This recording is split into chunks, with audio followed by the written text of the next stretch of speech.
Est-ce que tu sais qui tu es? Moi je sais qui je suis, un combattant victorieux. On y va, yeah. Nous sommes une génération choisie, appelée pour montrer son excellence. Tout ce dont j'ai besoin, Dieu me l'a donné, car je sais qui je suis. Yeah, à vous. Nous sommes une génération choisie, appelée pour montrer son excellence. Tout ce dont j'ai besoin, Dieu me l'a donné, car je sais qui je suis. Je sais qui je suis en lui, ce qui est de moi, où il veut que je sois. Je sais qui je suis, je sais qui je suis.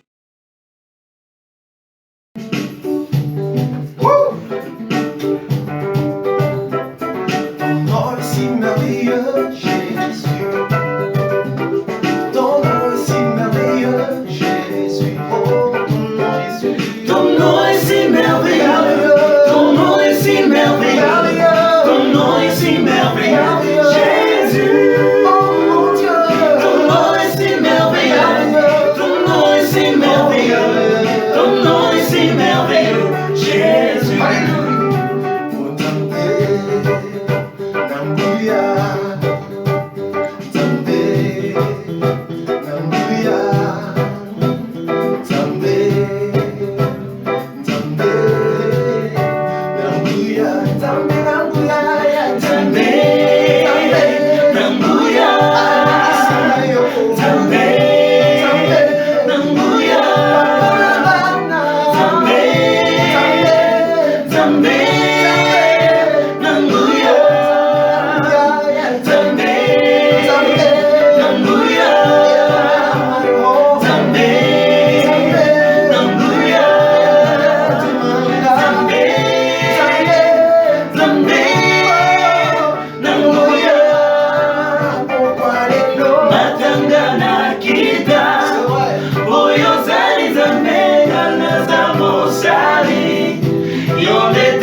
Bonsoir frères et sœurs, bienvenue à notre culte de mi-semaine. Nous allons lire un psaume avant la prière d'ouverture. Psaume 113, 1 à 4. Vous, ses serviteurs, louez l'Éternel. Louez l'Éternel pour tout ce qu'il est.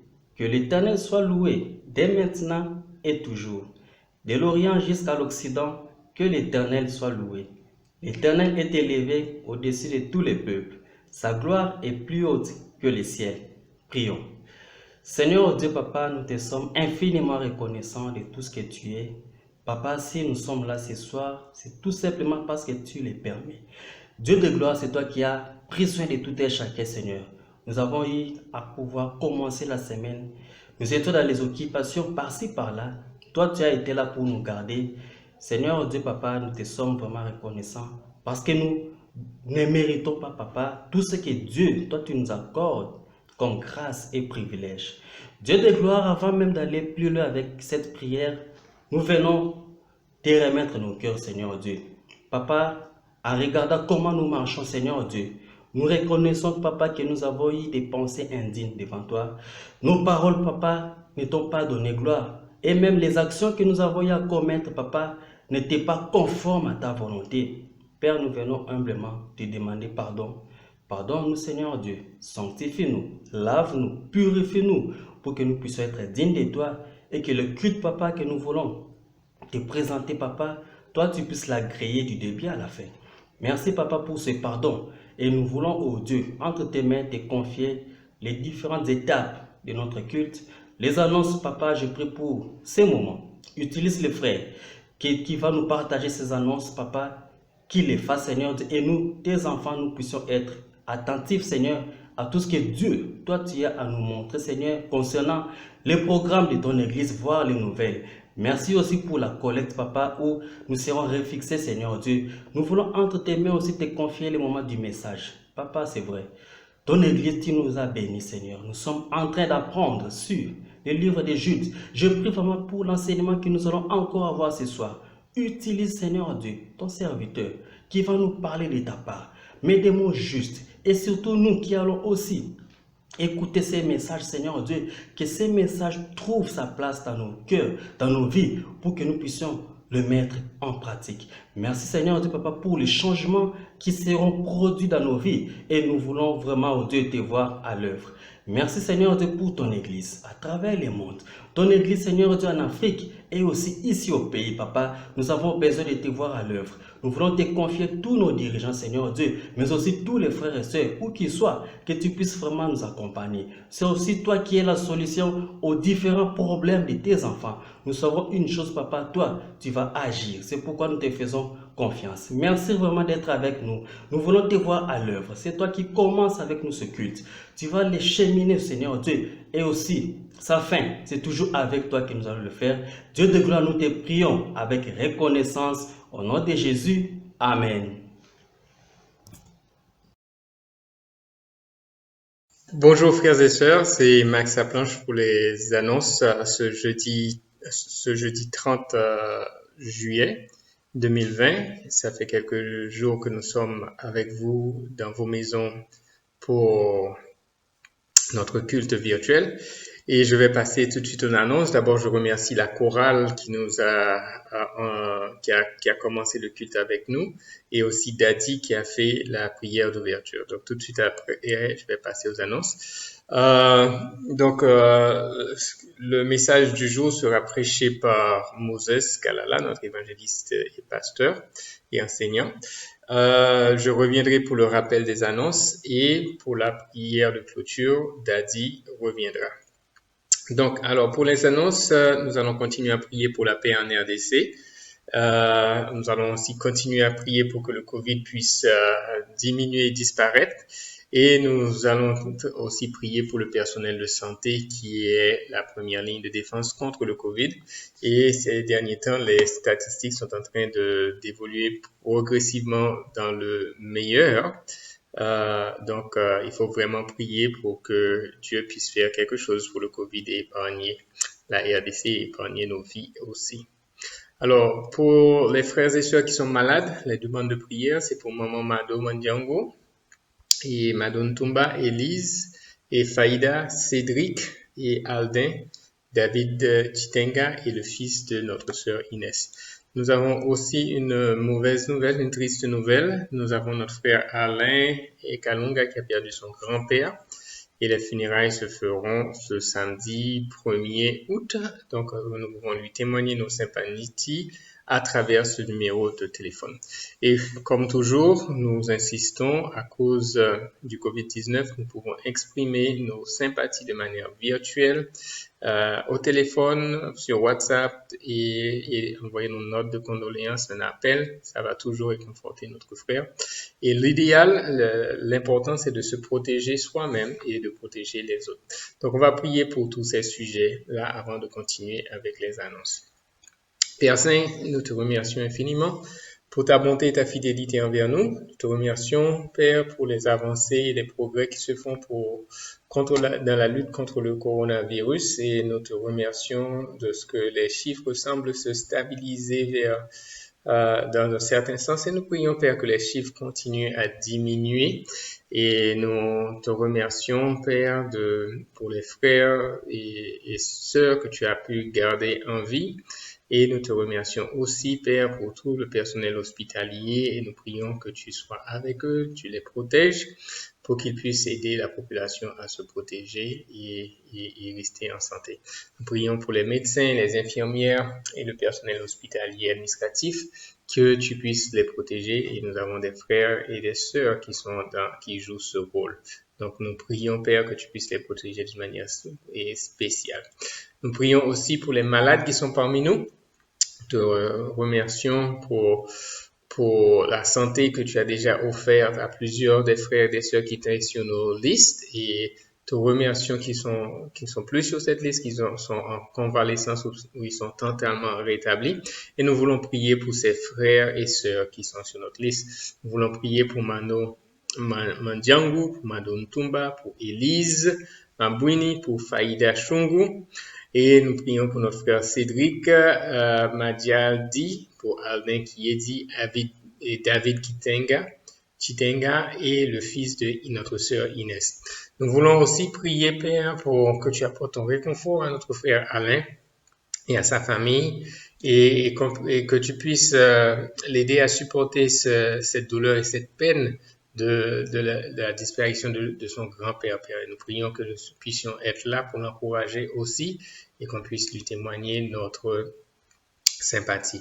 Père, nous te demandons d'être avec nous pour le reste du service, et que nous te remercions. Et c'est au nom de ton Fils Jésus-Christ que nous prions. Amen. Alors, nos diacres, il y aura une formation spéciale pour eux le dimanche 2 août au bureau de l'église. Ils vont assister au culte dans une belle salle de réunion, et tout de suite après, ils vont passer à une formation. Donc, les groupes Mondangue, Bois, Tongisa, Briliogo, Nkwamashi et Mokwa, vous êtes invités. On vous attend le dimanche 2 août à 9h du matin et pour participer au culte. Alors, nous allons continuer avec les statistiques du COVID et la planification du retour à l'église. Donc, restez avec moi. Il y a plusieurs détails à regarder, et donnez-moi toute votre attention pour qu'on puisse se préparer pour retourner à l'église. Amen.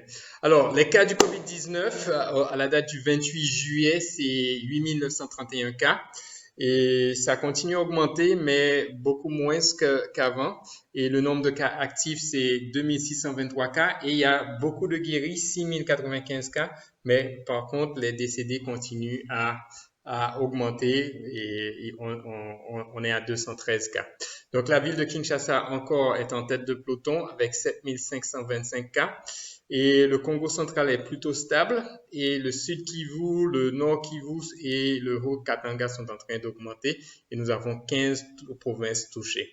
Alors, la réalité du COVID, c'est que ça tue. Et si tu sais que alors il faut prendre des mesures personnelles de protection pour éviter d'être contaminé et de contaminer les autres. Donc, si tu sais que tu es malade, grippé, mais protège-toi et pratique l'isolement volontaire, fais-toi tester et dépister. Et informe les dirigeants de ton groupe de maison, comme ça, et on saura comment prier pour toi et comment t'orienter et comment te supporter.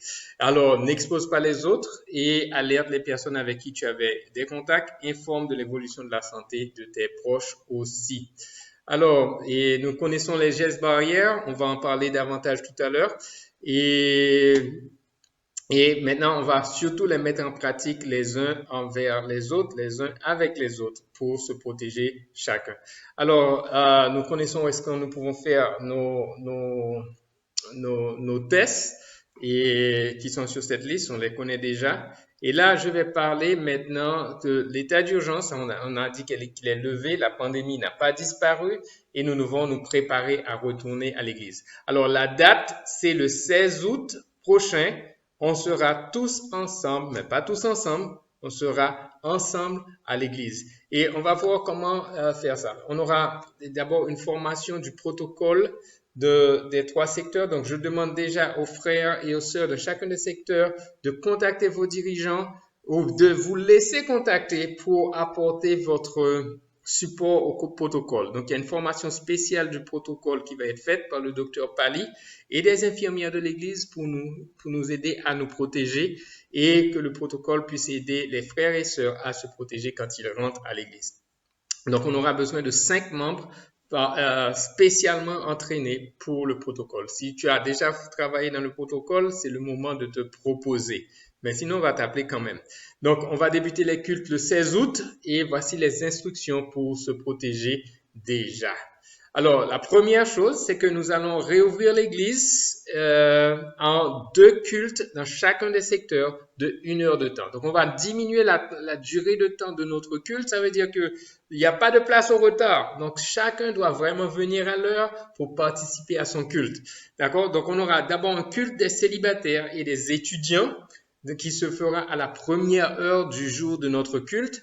Et de ce groupe-là, on va sélectionner quelques volontaires qui vont rester pour aider dans la classe des enfants et dans le deuxième culte. Donc, ces volontaires-là, ce sera peut-être au nombre de 5 à 10, dépendant de l'importance de la classe des enfants qu'il faudra supporter.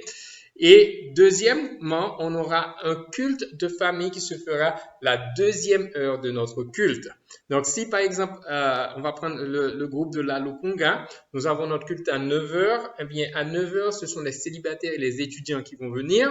Et à 10h, ce sont les parents et les enfants et les ados. Donc, la famille vient ensemble. Maintenant, tous les enfants de moins de 4 ans vont rester avec leurs parents dans les chaises au culte, d'accord? Et tous les enfants de plus de 4 ans, ils iront dans la salle de classe avec 1 ou 2 moniteurs qui seront des célibataires et des étudiants qui vont nous aider. Donc déjà, les frères célibataires et étudiants, nous vous remercions infiniment pour votre contribution. Et finalement, ce sera le même message qui sera diffusé du premier culte au deuxième culte. Donc chacun de nos secteurs aura 2 cultes. Le premier culte avec les célibataires et les étudiants et le deuxième culte sera avec les parents et leurs enfants et les ados. Amen. Donc, et préparons-nous à ce culte-là. Alors, quelles sont les mesures de protection et les gestes barrières qu'il nous faudra surveiller? Alors, on va faire d'abord la vérification de la température à l'entrée de l'église. Donc, chaque frère, chaque sœur qui vient, il faut se faire vérifier si on n'a pas la fièvre. Si on a la fièvre, on va rentrer chez soi. Au fait, il faut même pas venir à l'église.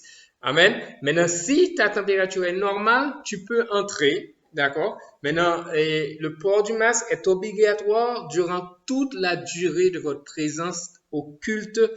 Amen. Et ensuite, il faudra faire le lavage des mains qui sera obligatoire pour entrer à l'intérieur. Et ensuite, le gel hydroalcoolique ou le gel hydroalcoolique devra être appliqué. Et il faut le faire que le service du protocole vous autorise à rentrer. Donc, vous lavez les mains, vous mettez le gel, vous portez votre masque, vous avez une bonne température, vous pouvez entrer. On est déjà habitué, dans tous les supermarchés, il y a la température. Partout où on rentre, on met la température. Donc, à l'église, on va mettre le pistolet de température pour vérifier qu'on n'a pas la fièvre. Amen. Autre chose, alors, cette personne est en train d'entrer avec son masque, ça paraît normal, mais il n'y a pas eu de check de température. Donc, il ne sera pas permis d'entrer au culte. Alors, ici, il faut d'abord faire le check de température, ensuite mettre le gel et entrer à l'intérieur de l'église. Donc, on va essayer de faire ou laver les mains ou mettre le gel et pour que tout le monde soit sécurisé en rentrant à l'église. Alors, le port du masque, et c'est pas sous le menton, comme le premier bonhomme, c'est pas dans une oreille, c'est pas sous le nez. Donc, le port du masque, tout ça, c'est les mauvais ports du masque. Donc, il faut éviter ça, les frères et sœurs. Ne soyons pas des incrédules. La maladie est là, elle est réelle et nous savons que nous nous protégeons et nous protégeons les autres quand nous portons le masque comme il faut. Et on va voir comment on porte le masque. Alors, ça, c'est de profil. Du bout de l'oreille, c'est pas comme ça qu'on porte le masque. Sous le menton, c'est pas comme ça qu'on porte le masque. Sous le nez, c'est pas comme ça qu'on porte le masque. Le masque doit être exactement bien recouvrir notre nez et notre bouche. Amen. Regardez, et ça, c'est la bonne façon de le faire. Ensuite, on va garder la distanciation sociale de au moins 1 mètre à raison. Et c'est une façon de réduire l'effectif. Donc, plus on est concentré, plus on a des chances de se contaminer. Donc, on va faire une distanciation de au moins 1 mètre. Et la raison pourquoi nous avons 2 cultes, c'est que les célibataires sont moins nombreux et tout seuls, et au lieu d'être en même temps avec les mariés. Donc, les mariés aussi sont moins nombreux, mais on peut s'éparpiller dans la salle. Donc, nos chaises seront distancées aussi. Donc, il y aura une quantité de chaises minimale dans la salle pour s'assurer au maximum, pour s'assurer qu'il y a une bonne distanciation sociale. On va désinfecter les chaises avant et après les cultes. Comme ça, ceux qui viennent après auront l'assurance que c'est bien désinfecté. Ensuite, la gestion des micros. Le micro, on va avoir des étuis individuels pour chaque intervenant et qui va venir avec son étui et enlever son étui quand il a terminé. D'accord? Les intervenants et les chanteurs vont parler et chanter à travers leur masque. Amen. Donc, et on ne veut pas envoyer ni propulser des germes à d'autres personnes à distance. Qu'est-ce qu'il y a d'autre? Alors, la distanciation sociale. Donc, on va éviter de se croiser. On va éviter de se toucher ici, comme on a vu ici sur l'écran. D'accord? Et on reste à distance les uns avec les autres. Alors, la bonne façon, c'est qu'on s'assied à distance et on garde une distance entre nous. D'accord? Donc, on s'assied ou bien derrière quelqu'un ou bien au moins à 1 mètre et demi de la personne. Alors, la bonne façon de faire l'accolade, c'est en se baissant comme ça, en se saluant comme les Japonais. D'accord? Et on évite de se toucher, de se serrer la main, de s'accolader et de se faire tout ça. Amen? Alors, d'autres recommandations, le pain du repas du Seigneur sera individuellement emballé. Amen. Et la communion fraternelle doit se faire avec la distance sociale. Après l'église, on sort à l'extérieur et on fait la communion fraternelle. Donc, on évite de rester dans des salles fermées pour la communion fraternelle. Donc, pas d'accolade, pas de poignée de main, d'accord? Et pas d'offense aussi. Si un frère ou une sœur ne veut pas te faire l'accolade, il faut comprendre, il faut lui donner son espace et garder notre espace et notre distance sociale. Donc, aimons-nous les uns les autres et protégeons-nous les uns les autres. Ça, c'est c'est le plan. Alors, bonne nouvelle aussi, on va avoir un culte virtuel de toutes les familles d'églises d'Afrique. L'église de Johannesburg, l'église d'Abidjan, l'église de Lagos, l'église de Nairobi, l'église de Kinshasa. On va faire un culte spécial. Comme on avait fait notre culte national, maintenant on va faire notre culte africain. Et ce sera le 23 août à 9h et nous pouvons le suivre. On va le suivre tous ensemble et dans nos différents lieux de culte le dimanche 23 août. Et Amen. Combien Dieu est grand.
Alors, bienvenue à notre culte de mi-semaine.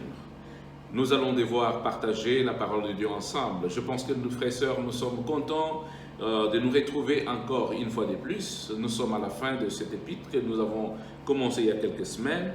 Aujourd'hui, nous allons devoir conclure cet épître. Mais avant toute chose, nous allons prier. Et après la prière, nous allons lire le texte que nous allons partager aujourd'hui, afin de clôturer le livre des Juges.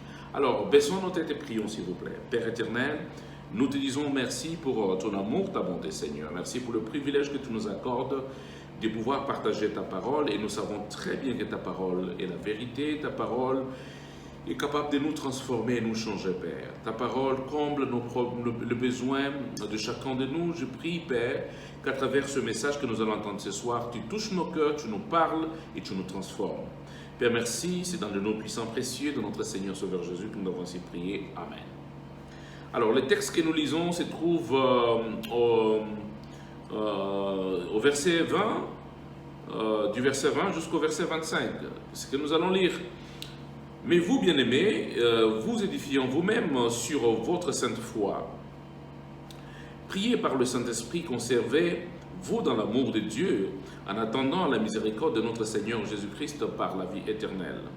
Pour la vie éternelle, les uns qui contestent, reprenez-les, et les autres, sauvez-le avec crainte, en les arrachant hors du fait, haïssant même le vêtement souillé par la chair. Or, c'est lui qui a le pouvoir de vous garder, sans que vous bronchiez et de vous placer irréprochable devant la gloire, avec abondance de joie, au seul Dieu, notre Sauveur, par notre Seigneur Jésus-Christ, gloire, majesté, force et pouvoir, deux avant tout siècle et maintenant pour tout le siècle. Amen. Frères et sœurs, nous voilà à la fin de ce livre. Le livre de Jude que nous avons étudié. Arrivé à la fin, nous pouvons nous poser une question maintenant. Qu'est-ce que nous avons appris dans ce livre ou dans cet épître? Qu'est-ce qui va changer dans notre vie? Vous savez, ce livre, c'est un cri de guerre au combat pour la foi. Jude appelle ou nous appelle à combattre pour notre foi ou pour la foi. La foi qui n'est autre chose que les convictions que nous avons reçues à travers la parole de Dieu. Parce que la Bible nous dit que la foi vient de ce qu'on entend, c'est la parole de Dieu. Mais pourquoi nous devons livrer cette bataille? Nous devons livrer cette bataille simplement parce que les hommes dangereux se sont infiltrés dans l'Église du Seigneur. Les hommes dangereux sont parmi nous. Ce n'est pas étrange parce que déjà l'apôtre Paul, quand vous lisez dans 2 Corinthiens chapitre 11 verset 28, Paul avait annoncé cela, parlant de ses souffrances et difficultés qu'il traversait en tant qu'apôtre.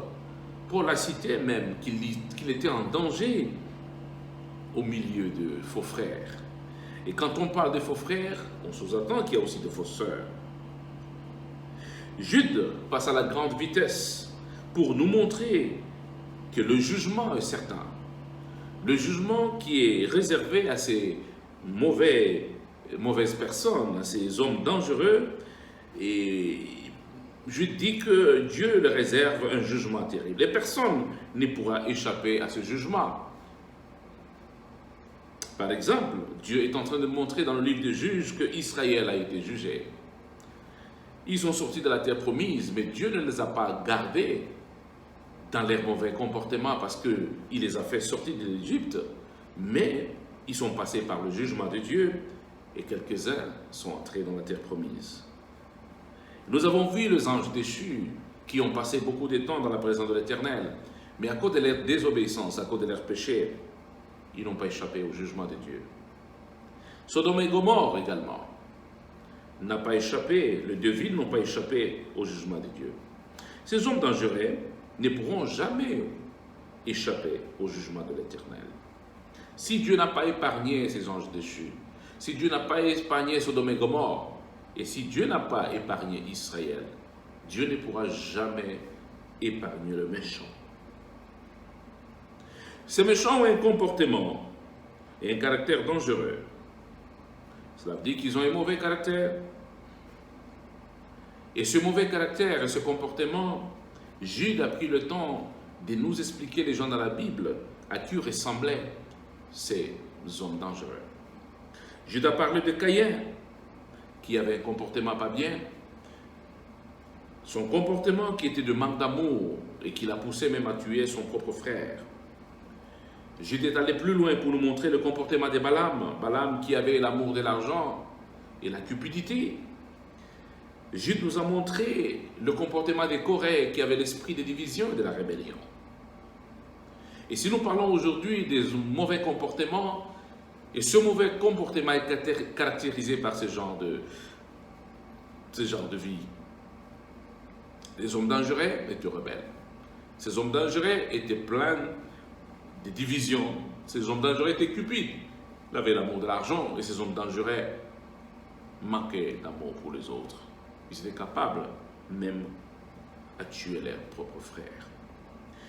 Mes frères et sœurs, ce qui est important aujourd'hui, que nous allons besoin de comprendre, c'est Dieu, il a réservé un jugement terrible à ce genre de personnes, à condition qu'ils se répandent de leurs mauvais actes.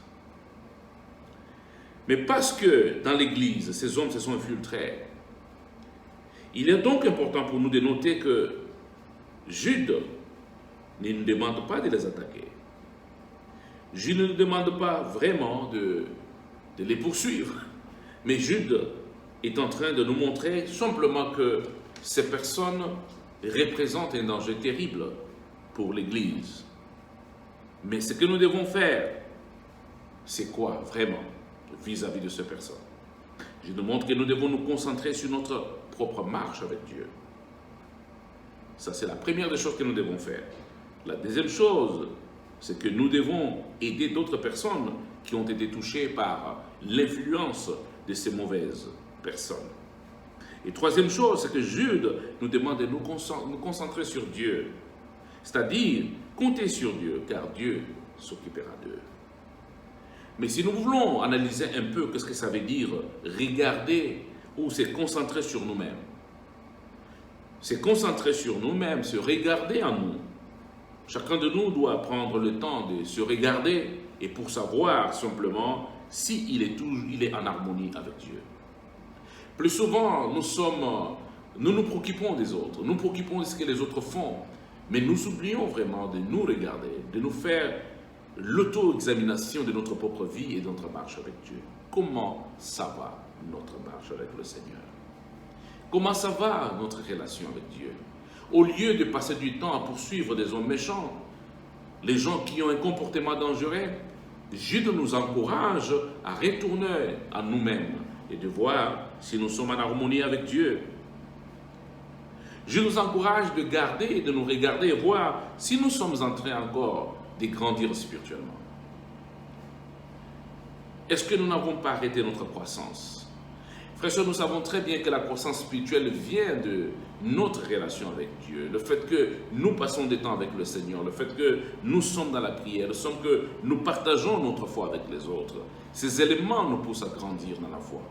Au lieu de nous occuper de ces mauvaises personnes, Dieu nous encourage de penser à notre relation avec lui. Est-ce que nous sommes dans la Bible? Est-ce que nous sommes dans la prière? Est-ce que nous sommes en train de partager notre foi avec les autres? Est-ce que nous sommes en train, nous continuons de bâtir notre foi? Vous savez, la foi, c'est quelque chose de formidable. Et nous sommes responsables de notre propre croissance spirituelle. Jude est en train de montrer que nous n'avons pas besoin d'hypothéquer notre croissance spirituelle entre les mains des autres pour dire que c'est eux qui doivent nous aider à grandir. Chacun de nous doit travailler avec tremblement et crainte à son grandissement personnel. Et ce grandissement ne vient que par la lecture de la Bible, ne vient que par la méditation de la parole, la prière et le fait de partager notre foi avec les autres, alors que nous développons nos propres convictions. Au lieu de poursuivre ces hommes dangereux, ce que nous devons faire, c'est que nous devons regarder vers ceux qui sont autour de nous. Ceux qui sont autour de nous, peut-être ce sont des personnes qui ont déjà été touchées ou influencées par ces personnes. Influencées simplement par leur propre naïveté. Parce que parfois, nous sommes là, nous sommes On peut se laisser influencer facilement par le péché des autres. Mais la Bible nous dit, au lieu d'aller attaquer ceux qui ont fait cela, c'est de nous occuper de ceux qui sont déjà blessés. Beaucoup parmi nous sont blessés. Blessés par les comportements du monde, blessés par les mauvais amis, blessés par des mauvais conseils. Mais la Bible nous dit que nous avons besoin de prendre soin de ces personnes. Vous voyez, Caïn, lui, quand on lui a demandé où est ton frère, vous savez, Caïn, il a répondu, je ne suis pas le gardien de mon frère. Donc je n'ai pas besoin de retourner autour de moi. C'est vrai, la Bible nous demande que nous devons le faire.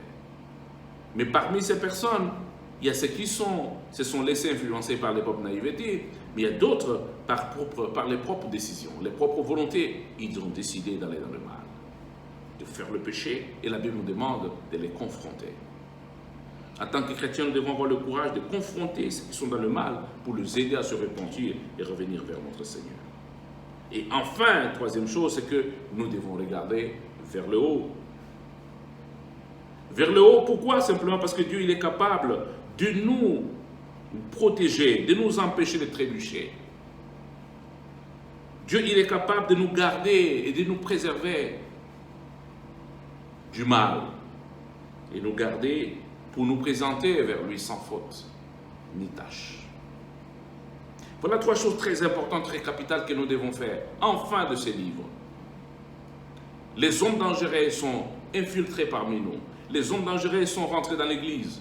La première des choses qu'il faut savoir, c'est que est-ce que je suis cet homme dangereux pour mes frères et sœurs?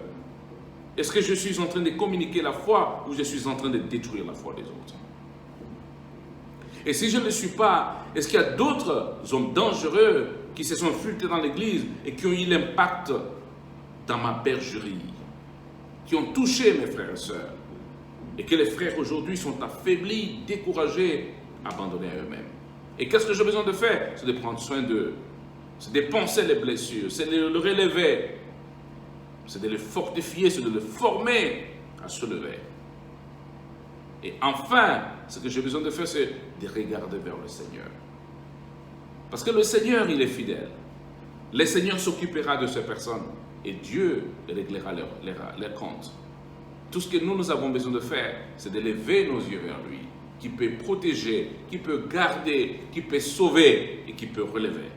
Voilà tout ce que j'avais à partager avec nous. Que Dieu nous encourage et nous fortifie et que Dieu nous donne la force de continuer à apprendre et mettre en pratique tout ce que nous avons reçu de ce livre si formidable qui nous encourage à livrer la bataille pour notre foi et qu'on garde cette foi pour qu'au dernier jour, qu'on voie notre Seigneur. Voilà tout ce que j'avais à partager avec nous. Que Dieu nous bénisse. Amen. Je passe directement un rappel sur la collecte. Genèse 28, versets 18 à 20. Et Jacob se leva de bon matin, il prit la pierre dont il avait fait son chevet, il la dressa pour monument, et il versa de l'huile sur son sommet. Il donna à ce lieu le nom de Béthel, mais la ville s'appelait auparavant Luz. Jacob fit un vœu en disant, « Si Dieu est avec moi et me garde pendant ce voyage que je fais, s'il me donne du pain à manger et des habits pour me vêtir, et si je retourne en paix à la maison de mon père, alors l'Éternel sera mon Dieu. Cette pierre que j'ai dressée pour monument sera la maison de Dieu, et je donnerai la dîme de tout ce que tu me donneras. » Ce qui est intéressant, c'est que Jacob, en partant de chez lui pour aller chez Laban, il a eu le sentiment et il a fait cette demande à Dieu de le protéger, de lui donner le vêtement, de lui donner le boire, de lui donner le vêtir et de lui donner la paix pour pouvoir revenir. Et il a dit, de ce fait, je donnerai à Dieu ma dîme de tout ce que j'aurai. Ça, c'est extraordinaire. Des fois, nous oublions pourquoi nous donnons la dîme. Je ne dis pas que c'est une chose réciproque, mais c'est un signe de reconnaissance de tout ce que Dieu nous a déjà donné. Il nous a donné à manger, il nous a donné à boire, il nous a donné un lieu pour dormir, des habits pour se vêtir. Il nous aime, il prend soin de nous. Et il nous demande simplement qu'on lui donne la dîme. Allons être inspirés par l'exemple de Jacob. Donc, Donc, après notre culte virtuel, on aura des messages audio et des transcrits du message et les condensés pour envoyer à tout un chacun. On encourage chacun à rester connecté, à partager du message de ce que nous avons appris et comme on le fait déjà. Amen. Et pour les enfants, nous avons encore le groupe WhatsApp et avec les dévotionnels et l'application La Bible pour enfants. Amen. Alors, pour notre collecte de ce soir, nous devons la renvoyer aux administrateurs de l'Église sur les Orange Money ou bien par M-Pesa. Et nous rappelons qu'il faut préciser si c'est la collecte spéciale, la collecte normale ou la collecte des nécessités que nous envoyons. Amen. Alors, sur ce, je dis bonne soirée à tous et merci à la chorale, merci aux intervenants, merci à l'équipe technique et que Dieu soit avec vous et qu'il vous bénisse. Merci à tous d'avoir pris part à notre culte d'adoration du jeudi 30 avril. Et tout de suite, Daddy va venir pour faire la prière de clôture. Amen. Frères et sœurs, nous sommes arrivés à la fin de notre culte. Baissons nos têtes et prions. Seigneur Dieu, nous te disons grand merci parce que c'est toi qui viens de nous accompagner. C'est vrai, au début de ces cultes, nous avions sollicité ton accompagnement. Nous avions demandé à ce que Dieu, tu puisses nous guider, Seigneur, à travers les différentes étapes. Papa, c'est ce que tu viens de faire et nous te sommes vraiment reconnaissants. Merci pour ce message, Seigneur Dieu, toi qui voulais nous refixer sur lesquels notre vie a besoin d'être fixée, Seigneur Dieu. Merci, Seigneur Dieu, Papa, parce que tu nous as parlé à travers ton serviteur. Je prie pour nos cœurs qui fourniront des efforts pour mettre en pratique, Seigneur Dieu, cette parole. Merci pour ton serviteur, le messager d'aujourd'hui, Seigneur Dieu. Nous prions à sa faveur, te demandons, Seigneur Dieu, de les nourrir, de mettre toujours des mots justes. À chaque fois qu'il sera au-devant de tes enfants, qui nous parle de ta part. Merci pour nous, Seigneur Dieu, comme je l'ai dit, tu vas nous soutenir pour la mise en pratique. Papa, ça va être pour ta gloire. Seigneur Dieu, c'est vrai, Papa, je te remets le reste de la soirée, Seigneur. Je te confie aussi, Seigneur Dieu, nos prochains rendez-vous, en priant que Dieu, tu puisses nous assister. Merci, Seigneur Dieu, pour les annonces reçues. Papa, je prie que tu nous aides à mettre en pratique, Seigneur Dieu. Que tout soit fait pour ta gloire, Seigneur Dieu. Nous te prions avec reconnaissance, au nom de Jésus. Amen. Hosanna, Hosanna. Ouvrons les portes au roi, au Dieu de gloire. Lançons des cris de joie. Laissons jaillir un chant de victoire. Hosanna, Hosanna, Hosanna. Marchons ensemble, l'ennemi tremble. Dieu est avec nous. Chassons les ténèbres qui pourra taire notre prière. Dieu est avec nous. Levons sa bannière. Ouvrons les portes au roi, au Dieu de gloire. Poussons des cris de joie. Laissons jaillir un chant